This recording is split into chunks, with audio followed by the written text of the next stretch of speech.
What about the next 2026 GGR? No, I will not do another GGR, that I'm very sure of. Okay. One thing I realized is that GGR has got a lot of luck involved, even if you just want to finish. You look at, let's say, Simon, who's leading the race, and just bad luck that he had to make an exit, or Damien Gillo. I don't think I would want to do a race where there is so much of luck involved. I mean, I don't want to keep repeating that race. Okay. So what about an oceanic team member?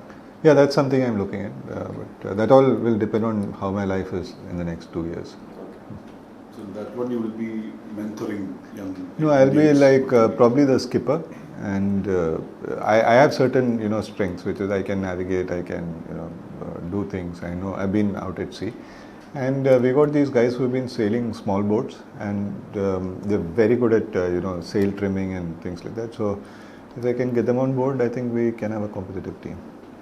Navy has expressed an interest. They've asked me if I can help with the women's circumnavigation. So I said, yeah, I really won't mind. That's like a full time. Yeah. That's like a full time. Well, that depends, I mean, finally I have to feed my family also. So if I do it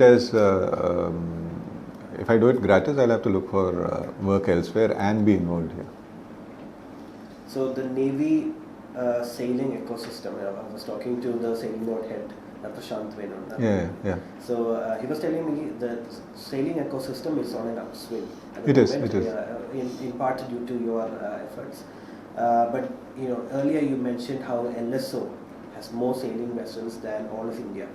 So what could sort of prove to be the catalyst for the next big change within the So I think personally, if people do a big race like I did GGR, I think that will serve to change the mindset of people, and they will start investing in more boats. I think that's what's required right now. Otherwise, mostly people who own boats are, let's say, those who go abroad and they see boats and they want to have one here, and they come back and they figure a way to buy a boat. So it's these kind of people who usually have a boat. Okay. So sailing in India is sort of like a luxury. It is luxury. It is kind of limited to certain pockets, and if it has to explode, I think we'll have to go the cricket way, where there's a lot of news, there's a lot of people, or at least few people doing a lot of racing, and back home people write about it, and then that fires the imagination of people, and then they want to enroll in sailing clubs and eventually have their own boats.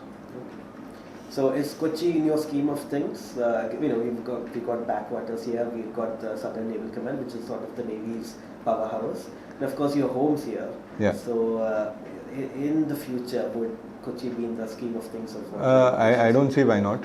Okay. But it won't be in the backwaters. It's mostly going to be in the sea, because the backwaters don't have too much of wind. So yeah. Also, your father tells me that you've expressed interest to now fly a plane around the world. Yeah, I did have that desire long back, and I was trying to do it when I was in the Navy. Navy was all support, but I couldn't because of a lot of bureaucratic reasons. Okay. So maybe eventually someday I plan to do that.